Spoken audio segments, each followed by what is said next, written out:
気持ちですね。私が今思っているのは、すごくハラハラワクワクドキドキしております。で、この会社今2024年で、100周年を迎えるわけなんですけども、この100年の、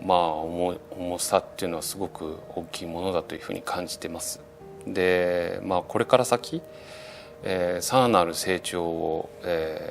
生んでいかなきゃいけないというところで、私としての責任としてやはり、この会社がさらに成長できるように、運営していかなきゃいけないというところになりますので、頑張って、我々は遊びメーカーでございますので、世界の皆様にワクワクを届けられるような会社にしていきたいというふうに思っております。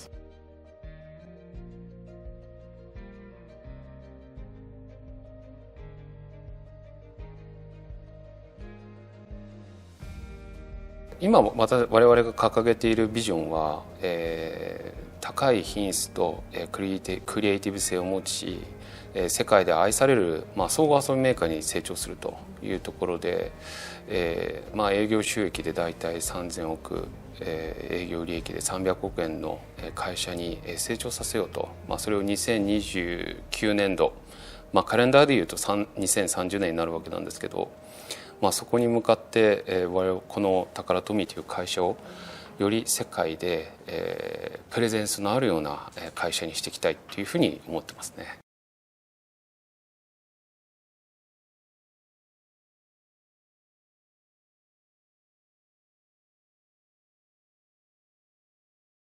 やはり成長していくためには、いろいろなところで挑戦していかなきゃいけないというふうに思ってますね。特に例えばでいうと地域軸というところで言えば、今グローバルという言葉は全然もう無視できない時代でございますし、年齢軸というところでは、キダルトという言葉が今海外でも生まれてますけども、子供だけじゃなくて、お子様だけではなくて、いろいろな幅広い年齢層に対して、遊びを提供できるような会社に、していかなきゃいけないかなというふうに思ってます。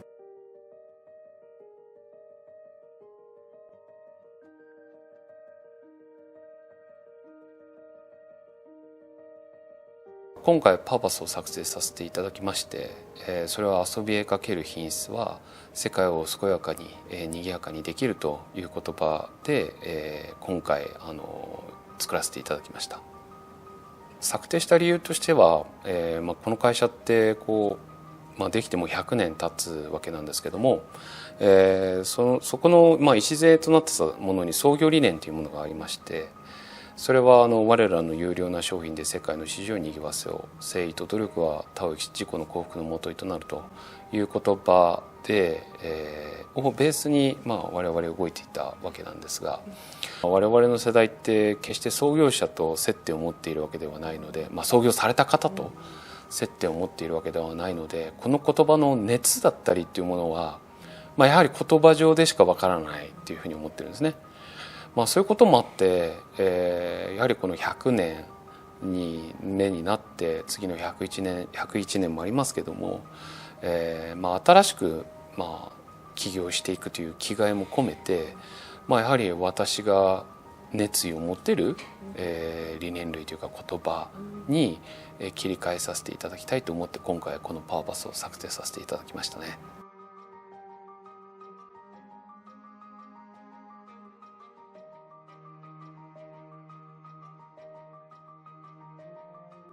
そうですね、この遊びに関してはなんて言うんでしょう、今の新しさっていうところに新しく変わっていこうという気持ちを伝えたかったっていうのがあって、この遊ぶっていう言葉って単純に物理的に遊ぶだけの言葉ではなくて、ある意味我々企画開発としても、いろんな意味で思考とかクリエイティビティとかそういうところでもやっぱり遊びっていうのは存在していて、でそういった時に単純に遊ぶという漢字の字というよりかは、我々がやっているのは、当然お客様に遊びを提供するっていうのもありますし、遊ぶ空間を作るっていうのもありますけど、作り手としては、ある種最高のクリエイティブマインドを持ったグループでございますので、そのクリエイティビティというのはやっぱ遊びから生まれてくると思うんですね。いろいろな組み合わせとかってことですけど、その点で、新しい言葉として、遊びっていうのをカタカナで作らせていただいたって感じですかね。はい。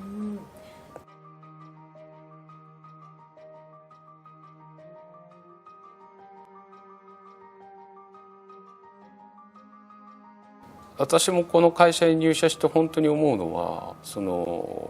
おもちゃのアウトプットで、そこの裏にある作られ遊びの空間を作ることっていうのが、僕らすごい熱意をかけて作ってるんですね。例えばで言うとプラレールっていうのもものすごく絶妙に遊びが設計されていて、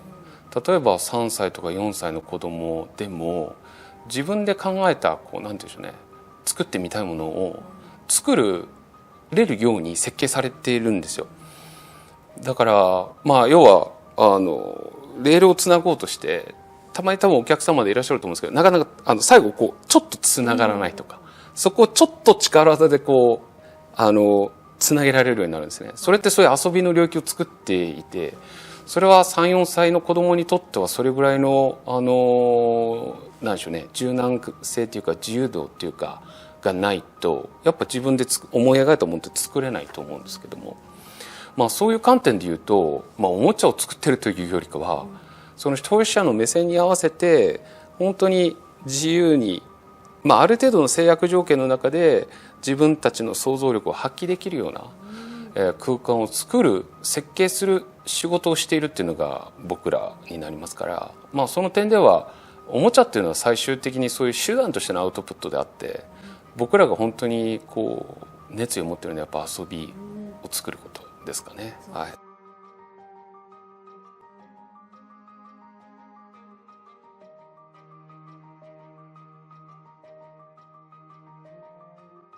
そうですね。はい。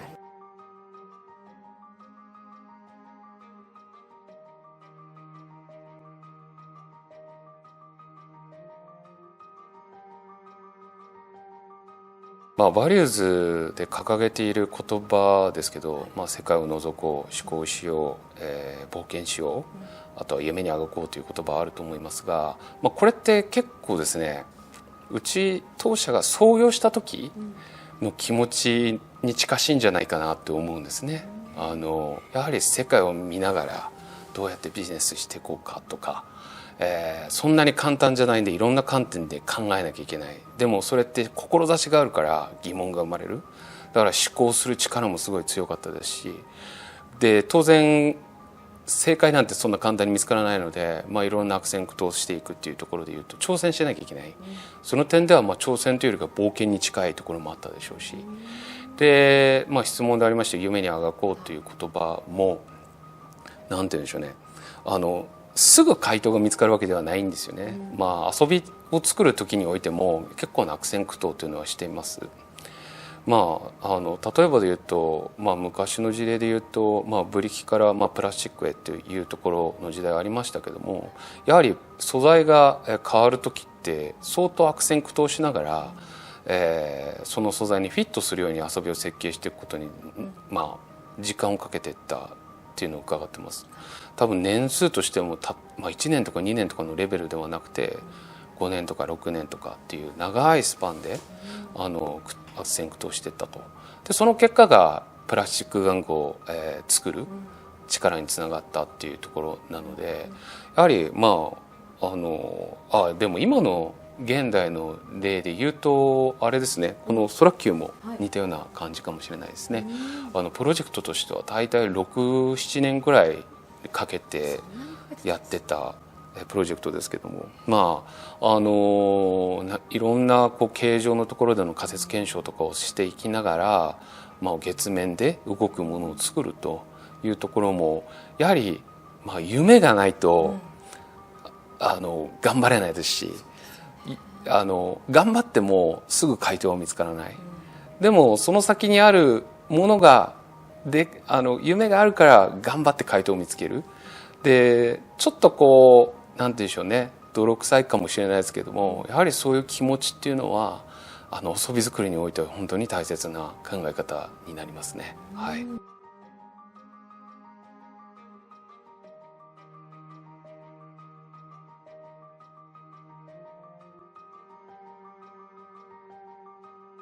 100年後ですか。100年後、残念なのは僕生きてないってことですね。技術が進歩すれば多分生きてるか分かんないですけどね。だからただ歴史を紐解いてみると、この100年前、もっと言えば、500年前でもいいのかもしれないですけども、子どもたちの遊びって表現されてる絵画とかいろいろあって、そういうのを見ると500年前でもなりきりっていうものは存在しましたし、駒遊びだって存在してましたし、ある意味今描かれている子どもの遊びのその役割っていうものと、昔の描かれている子どもの遊びの役割ってあんま変わらないかなと思うんですよね。ただその材質が違かったりとか、キャラクターが乗っていたりとか、色の使い方とか、その時代に合わせた形での、アウトプットはあると思うんですけど、そのアウトプットを支えている役割っていうところっていうのは、昔も今も変わんないんじゃないかなと思うんですね。なのでおそらくこれから先の100年においても僕たちの役割っていうのは、こういう子どもたちであったり、年齢層も広くなってきてますけれども、人たちに対してそういう社会においての人と人とのつながりとか、ある種にぎわいとか、そういうものを生み出していくことというのは、これからも変わらずに求められていることなんじゃないかなというふうに思いますね。はい。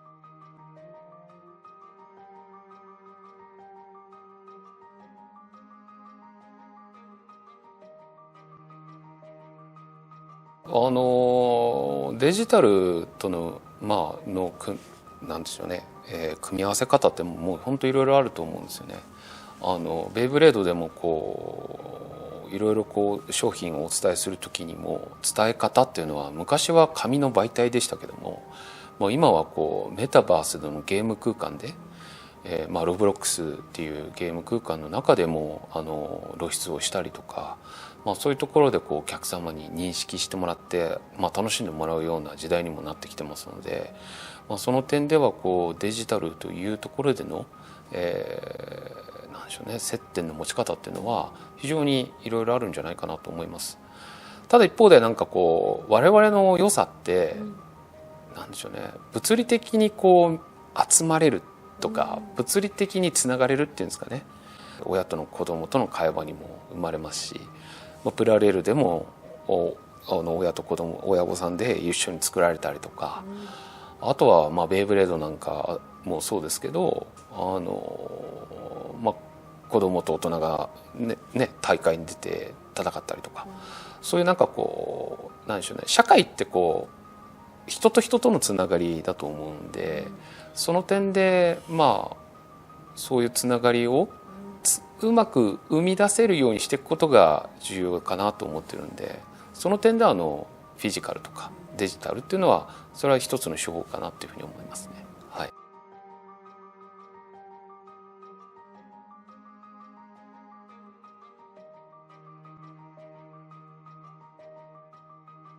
そうですね、そこはやっぱ当社の強みかなと思いますし、一方でそれぐらいお客様に愛していただいてもらってるのはすごく嬉しいことですね。なのでその点でこれから先も変わっちゃいけないこともいっぱいあると思うんですよね。だからそこはしっかり、お客様が大切にされていることはお守りしながら、変えていかなきゃいけないことはしっかり変えていくという形かなと思いますね。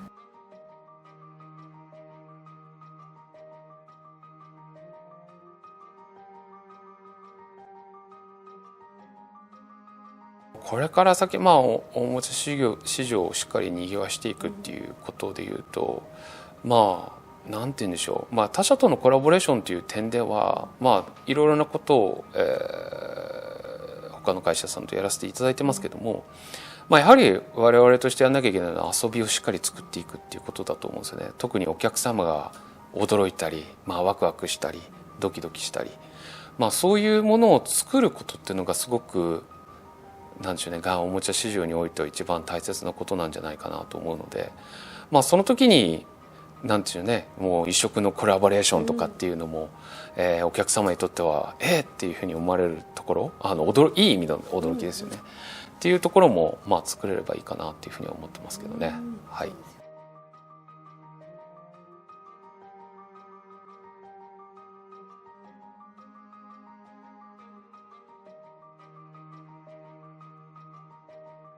新しい世代になってというところもありますし、ただ他の会社さんとか見ても同業界の方々でいろいろなコラボレーションというのはすごく起きておりますし、例えばで言うとハスボールとレゴのコラボレーションとか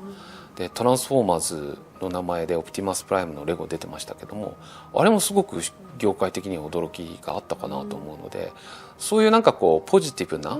驚きっていうものを作れるのはすごくやっぱ遊びを作ってるメーカーとしては楽しいところだと思うんで、そういうことをいろいろやっていけたらなっていうふうに思いますけどね。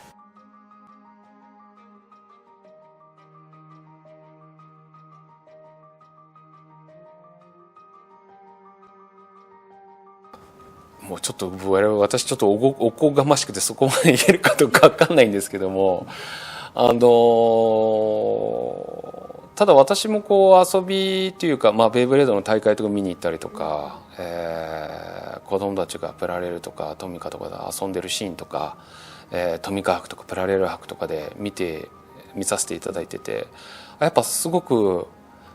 いいなって思う瞬間っていうのはやっぱありまして、やっぱうちの我々のイベントで子どもたちの皆さんと親の皆さんが楽しく会話されながら、その日の時間を使っていただいてたりとか、一方ではそのベイブレードでいうと、その大会をやれば泣く子もいれば喜ぶ子もいるし、でもそれって生活とか人生の中でおいてはすごい大切な経験だと思うんですよね。だからやっぱり我々としてはその子どもたちにすごくいい意味のインパクトっていうか、それをパーパスでは健やかさというふうには言わせていただいてますけども、そういう機会というものを埋めるようにしていきながら、将来遊んでいただいた方が大人になったりした後にこんな遊びしたねとか、そういうことを言っていただきながら自分の生活の一部のヒントとか糧になってくれたらいいなっていうふうに思いますね。